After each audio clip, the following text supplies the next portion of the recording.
Salve, salve galerinha! Estamos mais uma vez aqui com um vídeo com um pedacinho, um pouquinho da história da NBA, a principal liga do esporte da bola laranja. O vídeo de hoje muito legal, muito bacana. Mas antes um recadinho, você que não está inscrito no canal, ainda vai lá, se inscreve, ativa as notificações. Também siga o Live Basketball BR nas redes sociais. E você que já está inscrito no canal, já tem aí ativadas as notificações, não troque o Live Basketball BR por nada. Porque no vídeo de hoje você vai entender que uma troca nem sempre é a melhor escolha.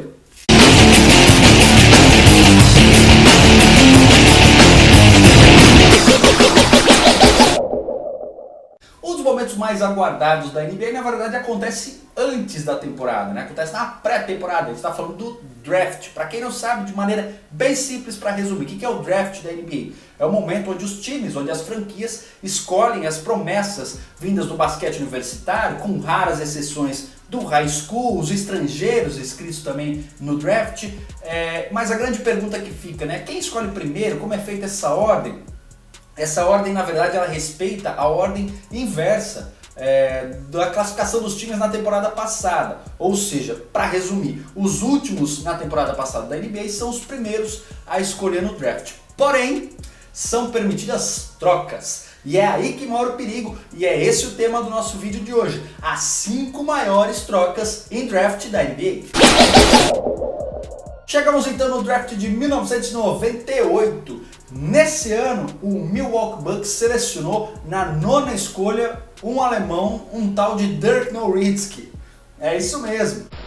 With the 9th pick in the 1998 NBA Draft, the Milwaukee Bucks select Dirk Nowitzki from Würzburg, Germany. Só que resolveu mandar o Nowitzki junto com outro jogador que já era do elenco, o Pat Garrett, para o Dallas Mavericks, em troca da 6ª escolha no draft, que era do Dallas.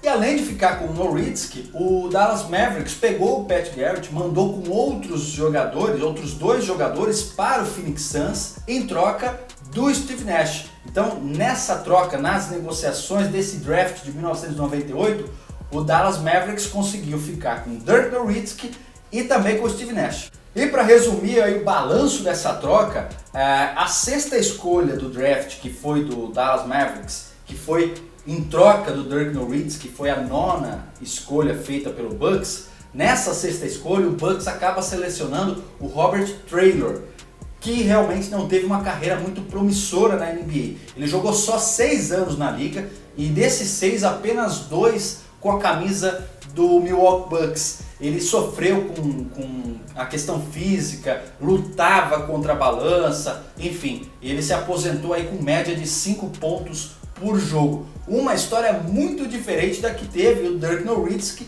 com a camisa de número 41 do Dallas Mavericks. Para muita gente, o pivô alemão é considerado aí o o melhor jogador estrangeiro que já atuou pela NBA. A galera coloca ali, geralmente, ele, o Manu Ginóbili, nessa disputa. Enfim, essa não é a questão. Mas que o Nowitzki teve uma carreira brilhante na NBA, teve. Foram 21 temporadas, sempre e apenas com a camisa do Dallas Mavericks, por onde na temporada de 2007 ele foi eleito MVP e na temporada de 2011 comandou a equipe em quadra para o título da NBA. Dirk Nowitzki, que tem o seu número 41, que ele jogou nessas 21 temporadas em Dallas, esse número foi retirado, a camisa foi aposentada junto com o pivô alemão. E agora a gente retorna lá para o draft de 1980, o ano é 1980, mas antes, não se esqueça desse cara aqui, ó, dessa figura que quase sempre aparece com o charuto na boca, Red Auerbach. Figura muito importante para a história do basquete, para a história da NBA, para a história do Boston Celtics. Ele foi técnico, foi gerente, foi gestor do Celtics. Para você ter ideia da importância do Red Auerbach para o Boston Celtics, a camisa número 2 do Celtics está lá, retirada, não é em homenagem a nenhum jogador, a homenagem é justamente para ele. Nesse draft de 1980, ele convenceu o Golden State Warriors a trocar o pivô Robert Parrish mais a 3ª escolha do draft pela 1ª e 13ª escolhas que eram de direito do Boston Celtics. Além do pivô do Robert Parrish, nessa 3ª escolha ele acaba selecionando Kevin McHale. E aí, junto com o Larry Bird, o Parrish e o McHale formaram aí um dos trios, o trio, né? Para muita gente, o maior trio que a NBA já viu em quadra. Juntos, eles conquistaram 3 títulos para o Boston Celtics. Lembrando então desse trio fantástico, sensacional, 2 jogadores vieram desse draft, dessa troca aí, das negociações do draft de 1980. Já o Golden State seleciona como primeira opção o Joe Carroll e como 13ª, né, escolha, que também estava nessa barganha, nessa troca, o Ricky Brown. Nenhum dos dois, obviamente, chegou perto do que foi esse trio formado com 2 jogadores que vieram dessa troca, dessas negociações, desse draft de 1980. O ano agora é 1996, quem aí já tinha nascido em 96, né? Pois é, nesse ano o Charlotte Hornets aceitou uma negociação, fez uma troca que mudaria para sempre a história do Hornets, do Los Angeles Lakers, da NBA, do basquete, do esporte de modo geral. Foi quando o Charlotte resolveu ceder ninguém mais, ninguém menos do que Kobe Bryant. With the 13th pick in the 1996 NBA Draft, the Charlotte Hornets select Kobe Bryant from Lower Merion High School in Pennsylvania. Mas vale ressaltar que naquela época, né, naquele ano de 96, a troca em si não foi vista como um grande absurdo. Por quê? O Kobe Bryant foi a 13ª escolha feita pelo Charlotte Hornets. O Kobe, aliás, que é um dos poucos jogadores que sai, uma das raras exceções, né, que sai direto do high school para o draft da NBA. Ele não passa pelo basquete universitário. E ele já tinha declarado algumas vezes, né, que só jogaria na NBA se fosse com a camisa do Los Angeles Lakers.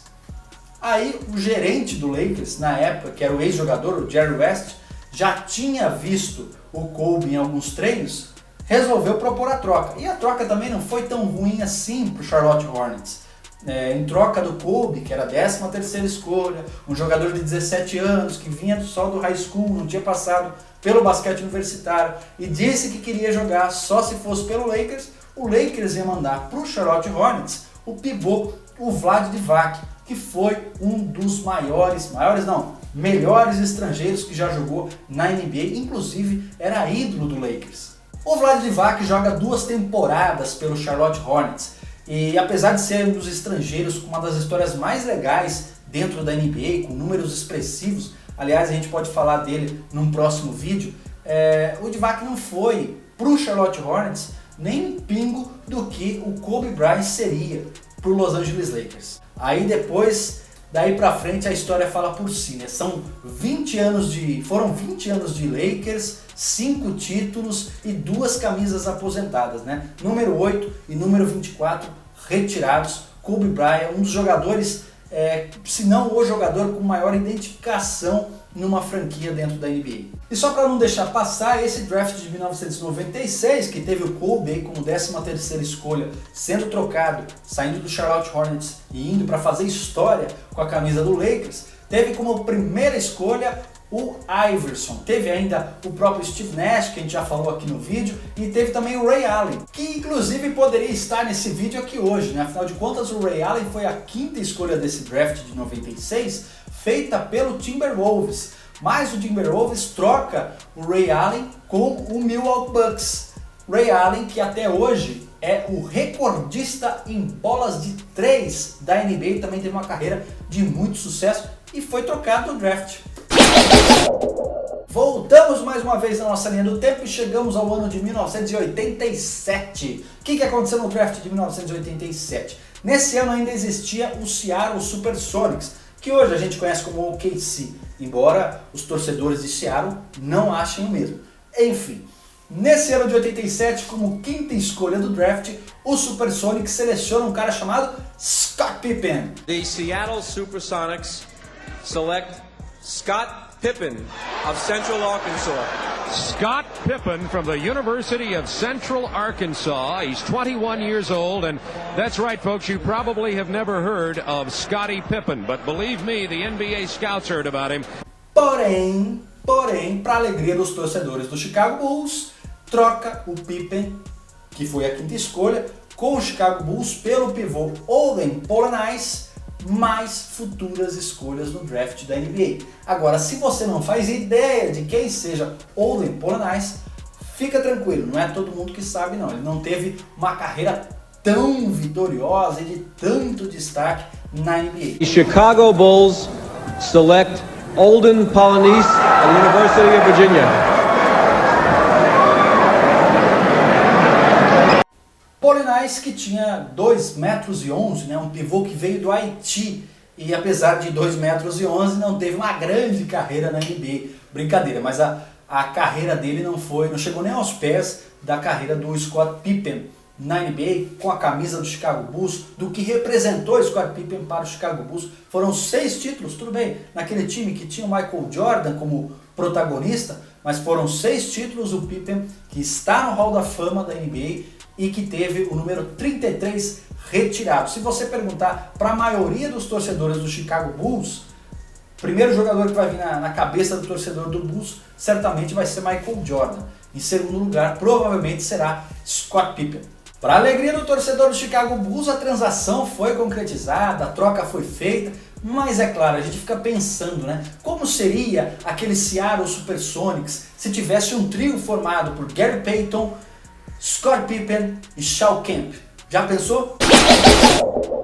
A gente volta mais ainda na linha do tempo da história da NBA, da história dos drafts da NBA, e chega lá no ano de 1956. Cara, 1956, o JK era presidente do Brasil, o Pelé estava fazendo sua estreia com a camisa do Santos. Faz tempo, mas esse draft também mudou a história da NBA, principalmente a história do Boston Celtics. Como a gente falou lá no começo do vídeo, quanto melhor a sua classificação na NBA na temporada passada, pior a sua colocação, vamos dizer assim, no ranking, na escolha do draft.